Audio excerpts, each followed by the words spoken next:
Olá, pessoal! Mais um episódio hoje. O episódio de hoje está um pouco diferente. Eu trouxe aqui um caso que, na verdade, não é especificamente um caso só sobre morte. Envolve muitas outras coisas. É um pouco parecido com Jonestown. Eu vi que vocês gostaram desse tipo de assunto, mas claro que num nível muito menor.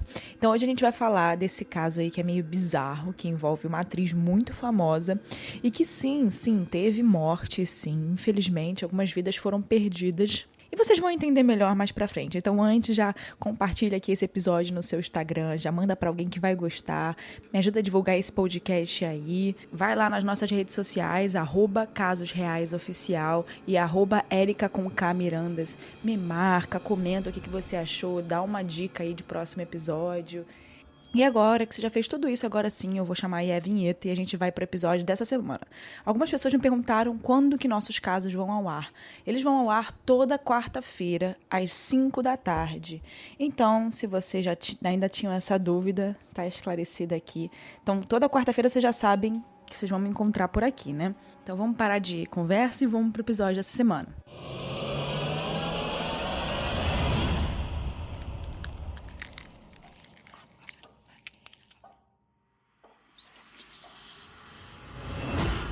Quem aí lembra da série Smallville?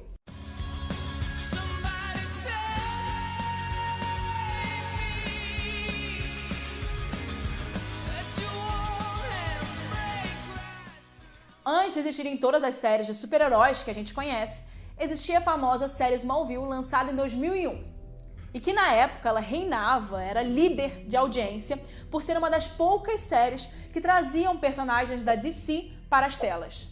Mas hoje a gente não vai falar da série, não. A gente vai falar de uma atriz, né, da relação da atriz Allison Mack, conhecida pelo papel de Chloe Sullivan na série, que foi acusada de participar de um esquema de tráfico sexual. E esse culto secreto se chamava NXIVM e, na verdade, foi liderado por um homem chamado Kate Raniere. E ele prometia ajudar as mulheres, as pessoas, através de cursos de capacitação que supostamente iriam ajudar, né, iriam melhorar a vida dessas pessoas, profissionalmente e pessoalmente. Só que conforme as pessoas iam entrando nesses cursos, elas eram obrigadas a servir sexualmente o líder, o Raniere, e elas eram chantageadas e marcadas com ferro quente, com as iniciais tanto de Kate quanto da Allison. E essas vítimas, que eram na grande maioria mulheres, elas eram escolhidas a dedo por Allison Mack, para fazer parte desse culto que se chamava DOS, esse culto secreto. Só que a Allison Mack não foi a única celebridade que fez parte da NXIVM, não. Tiveram nomes como Kristen Kriuk e Linda Evans, que também participaram desse grupo. E em 2016, através de mensagem no Twitter, a Allison tentou atrair a Emma Watson, né, famosa por Harry Potter, mas não houve nada aí que aconteceu, não. Então, graças a Deus, a Emma Watson ficou longe disso. Em abril de 2018, a Allison Mack foi presa por acusação de tráfico sexual, conspiração para tráfico sexual e conspiração para trabalho forçado. E Kate Raniere foi preso em 2018 pelas autoridades de imigração do México e condenado em 2019 por crimes federais, como tráfico sexual de crianças e conspiração para cometer trabalho forçado. Essa seita ficou famosa e virou pauta da mídia, né, do mundo inteiro em 2018, quando personalidades bem famosas tiveram seu nome relacionado com a seita. Mas a NXIVM não era nem um pouco nova nessa época. Ela foi fundada em Nova York no ano de 98 pelo líder, né, o Raniere. Mas vamos lá, né? Vamos falar um pouquinho agora de seita. As seitas nunca são divulgadas como uma seita, né? No início, quando está acontecendo ali. Então a NXIVM, ela era apresentada para os novos participantes e possíveis participantes como um programa de autoajuda e que oferecia seminários e grupos de pessoas que pagavam para assistir. E essa é a forma que eles conseguiram trazer tantas pessoas para dentro e sempre, né, isso sempre acontece com várias seitas. Elas são vendidas como uma maneira de melhorar a sua vida. E é por isso que tantas pessoas entram e aí depois elas veem o que aconteceu. Porque no início elas não entram achando que é uma coisa ruim. E os ingressos para participar desses seminários da NXIVM chegavam a custar $7.000. E isso atraiu muitas pessoas nos Estados Unidos. Mas a verdade é que tudo isso de seminário, de grupos, era apenas uma fachada para um culto sombrio, conhecido, como eu falei para vocês, como DOS. Essa sigla, ela vem do latim, que significa Dominus Obsequius Sonorium. em tradução, né, para o português, é mestre das companheiras femininas obedientes. Meio sinistro, né? Mas o que de fato era essa DOS, né, essa sigla meio doida?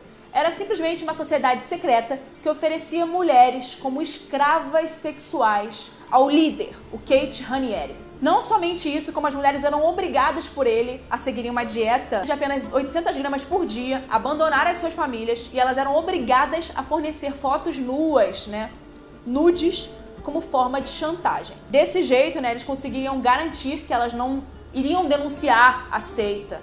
Então eles mantinham essas fotos das mulheres guardadas para caso elas quisessem falar alguma coisa, era uma forma de chantagem. Isso também aconteceu na cientologia. Várias pessoas que passaram pela cientologia, eles falaram que eles fazem isso também. Mas hoje em dia a cientologia é considerada uma religião e não uma seita. E para piorar, as vítimas eram marcadas com ferro quente na região próxima da virilha. Tem até várias fotos sobre isso. E com a sigla dos nomes de Kate e da Alison. E tudo era filmado, né? Muitas vezes elas eram mantidas por muito tempo sem dormir também. E esses fatos são confirmados por vários documentos e fotos na justiça. Em 2017, as verdades por trás, né, dessa organização foram reveladas quando o New York Times publicou um artigo em que a atriz Sarah Edmondson, que contou a história de como foi aliciada por Alison Mack para fazer parte da companhia, né, do grupo DOS. E ela inclusive deu bastante detalhes do ritual e mostrou a marca que ela tem na virilha. Bom, depois desse episódio ela largou a organização e não quis mais participar, né? E depois da Sarah, né, ter tido essa coragem de contar a experiência dela, traumatizante, com certeza, centenas de outras mulheres largaram a NXIVM e algumas também contaram experiências de abuso que elas sofreram lá dentro do culto criado pelo Raniere. Mas vocês devem estar se perguntando, né, como a Alison se meteu nessa furada, né? Como é que ela se tornou uma das líderes principais da NXIVM e ela entrou nessa seita, né? Como ela foi parar nessa seita? Bom, vamos lá. Para começar, a gente precisa entender que na maioria das vezes as pessoas que entram, né, que fazem parte de uma seita, elas não sabem que é uma seita quando tudo começa, como eu disse para vocês no início. Então, quando uma pessoa é inserida nesse tipo de prática, né, ela passa por diversas camadas, literalmente como se fossem camadas, até estar psicologicamente inserida na camada central, que é onde os líderes conseguem prender mentalmente as pessoas. É tipo uma lavagem cerebral mesmo, que é feita ao longo dos anos e passando de camada por camada, até quando a pessoa está lá presa mentalmente. E no caso da NXIVM, a primeira camada era que se tratava, né, apenas de um grupo de autoajuda, com seminários e etc. Aí a gente entra na parte da Alison Mack, né? Por mais que ela fosse uma atriz de uma série que era bombada e muito sucesso, e ela era uma das principais atrizes do elenco de Smallville, ela tinha problemas de autoestima e não se achava uma atriz digna de papéis maiores.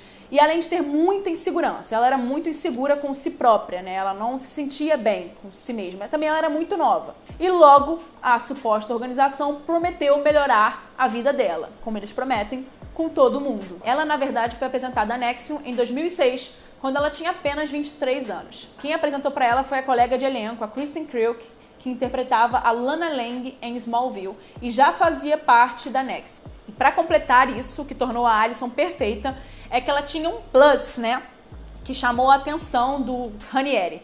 Ela era famosa, ou seja, uma imagem perfeita para Raniere poder dar mais visibilidade e atrair ainda mais membros para dentro da seita. Em um depoimento na Corte Federal nos Estados Unidos, ela disse, entre aspas, né, "Eu entrei na NXIVM para encontrar um propósito. Eu estava perdida e queria encontrar um lugar, uma comunidade na qual eu poderia me sentir confortável." Fecha aspas. E seja como tenha sido a entrada de Mack na seita, o fato, né, é que ela se aprofundou tanto no culto que ela permaneceu lá por 13 anos e se tornou o braço direito de Kate Raniere. E ela era uma das líderes que aliciava as mulheres, chantageava e marcava com as suas próprias iniciais e as de Kate. Mas o Kate Raniere era um cara tão bizarro que o objetivo dele era que a NXIVM se tornasse conhecida no mundo todo. E ele queria que isso fosse um tipo de religião, e ele seria o guru espiritual. E durante muito tempo ele conseguiu fazer com que a NXIVM tivesse um nome e chegou até a conhecer o Dalai Lama. Ele levava a sério, né, que isso se tornaria uma coisa boa para ele. E na realidade a gente já sabe, né, o Raniere submetia mulheres para serem suas escravas sexuais. Essa era a realidade. e além de controlar a alimentação delas de uma forma bizarra, porque ele exigia que elas ficassem magras e se adequassem a um padrão de determinado corpo para ele, o que ele considerava bonito. E como eu falei, ele obrigava elas a consumirem 800 calorias, quando o normal para um ser humano é consumir 2.000 calorias por dia.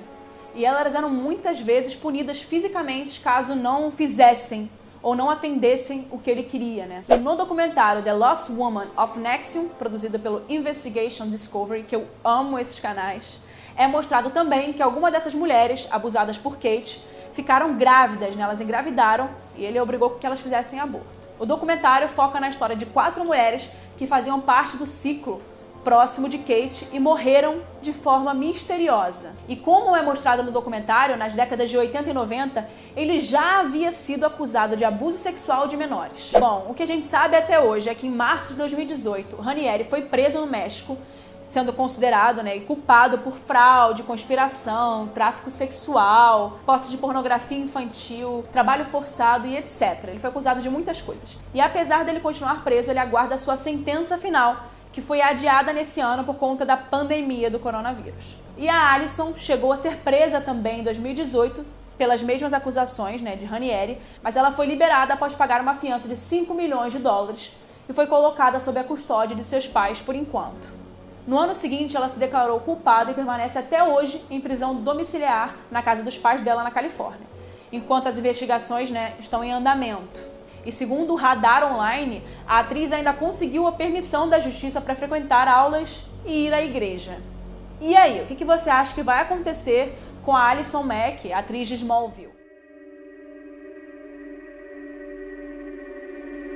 Então esse foi o episódio, esse foi o caso dessa semana. Eu espero que vocês tenham gostado desse tipo de assunto um pouco mais diferente, né?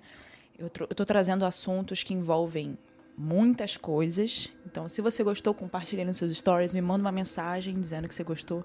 Muitas pessoas têm feito isso comigo e realmente é muito importante a gente receber esse feedback para saber que tem alguém aí que está gostando do que a gente está produzindo aqui. E o caso de semana que vem também está muito especial. Então, já fica aqui, quarta-feira, coloca um despertador aí no seu celular, coloca um alerta no seu celular. Quarta-feira a gente está aqui com mais um novo caso. E até semana que vem, pessoal. Um beijo!